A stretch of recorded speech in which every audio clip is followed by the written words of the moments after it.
Dentro do que parecia ser uma dungeon, um homem enfrentava uma cobra gigantesca. Os dois trocavam alguns golpes, porém a cobra era poderosa demais para ele e acabava acertando um ataque devastador. Naquele momento, o homem tinha um flashback. Seu chefe havia o enviado para aquela masmorra, dizendo que a missão deveria ser um sucesso, custasse o que custasse, e prometendo que ele seria muito bem recompensado. Porém, aparentemente, aquilo não passava de uma armadilha criada para matá-lo. De volta ao presente, o combate continuava. O nome daquele homem que estava sendo massacrado pelo monstro era Ju Hyun-soo. Ele tinha 38 anos, e aquele era o dia de sua morte. De repente, o tempo parava e uma voz misteriosa surgia. O protagonista perguntava quem estava ali, e a voz demonstrava surpresa por ele conseguir ouvi-la. Ju Hyun respondia que sempre foi capaz de escutar as relíquias e dizia que não sabia que tipo de relíquia divina aquela era, mas pedia que ela derrotasse o monstro e o tirasse dali. Porém, a voz respondia que ele já havia sido completamente destroçado pela cobra. Mesmo que o monstro fosse derrotado, não havia mais como ele sobreviver. Diante daquela situação, Ju Hyun gritava: "Maldito Taejun Kwon! Eu vou te matar! Nem que tenha que usar tudo o que eu tenho! Eu te garanto!" A voz ficava surpresa com aquelas palavras e dizia que alguém com tanto talento morrer daquele jeito seria um desperdício. Então ela se revelava na forma de um corvo, dizia que lhe daria uma segunda chance e pedia que, caso conseguisse, ele tentasse assumir o verdadeiro trono. Logo em seguida, o corpo de Ju Hyun se regenerava completamente e, de repente, ele voltava 15 anos no passado, em 2025. Sem entender nada do que estava acontecendo, ele percebia que estava dentro de uma delegacia, sendo interrogado. Aparentemente, havia caído em um golpe. Um garoto havia provocado uma briga com ele e depois chamado a polícia. Ju Hyun se lembrava de que, no passado, aquela família havia exigido uma indenização absurda, e naquela época ele sequer tinha dinheiro para pagar.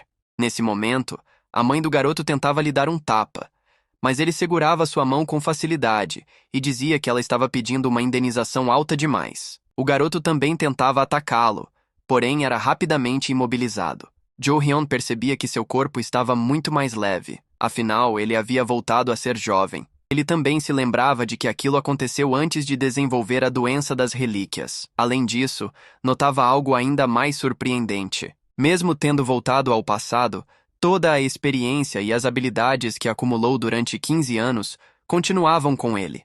Depois de toda aquela confusão, os policiais o prendiam, mas Ju Hyun não demonstrava nenhuma preocupação, pois sabia que, ainda naquele ano, o mundo mudaria completamente. Em todos os continentes começaram a surgir tumbas misteriosas. Dentro delas existiam relíquias ligadas a mitos, lendas, contos e até obras famosas. Quem encontrasse essas relíquias ganhava poderes extraordinários. E Ju Hyun havia tirado a sorte grande. Ele encontrou a relíquia do arqueólogo, que lhe concedeu a habilidade de obter conhecimento sobre outras relíquias e tumbas.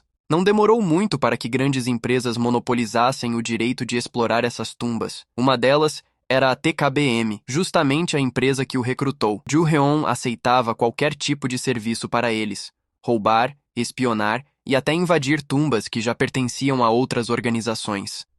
Foi assim que seu chefe construiu toda a sua fortuna. Enquanto isso, os demais caçadores de relíquias enxergavam Ju Hyun apenas como um capacho. Ele suportava todo tipo de humilhação e acabou se tornando o cachorrinho do próprio chefe. E no fim, sua recompensa foi ser traído e abandonado para morrer.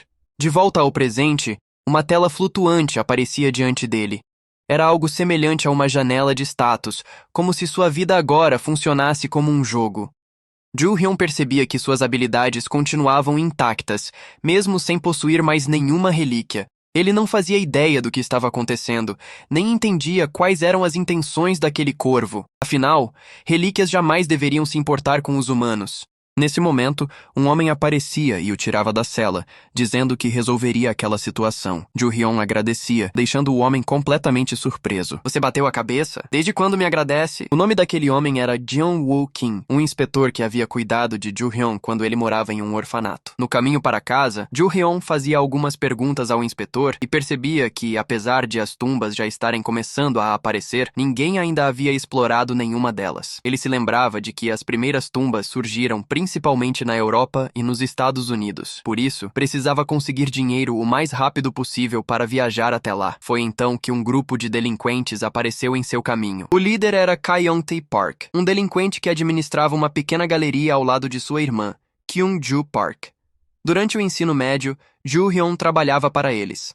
Em troca, recebia um salário miserável e ainda era constantemente espancado. Mas daquela vez seria diferente. Quando um dos delinquentes tentou intimidá-lo, Joo-hyun o derrotou com facilidade. Em seguida, todos partiram para cima dele, mas foram derrotados um após o outro, mostrando a enorme diferença de nível entre eles. Por fim, Kyung-tae sacava uma faca. Joo-hyun arregalava os olhos ao perceber que aquela arma era, na verdade, uma relíquia. Ele se perguntava como um simples delinquente havia conseguido colocar as mãos em um item tão raro. Mas, no fim das contas, aquilo pouco importava, porque a partir daquele momento, aquela relíquia passaria a ser dele.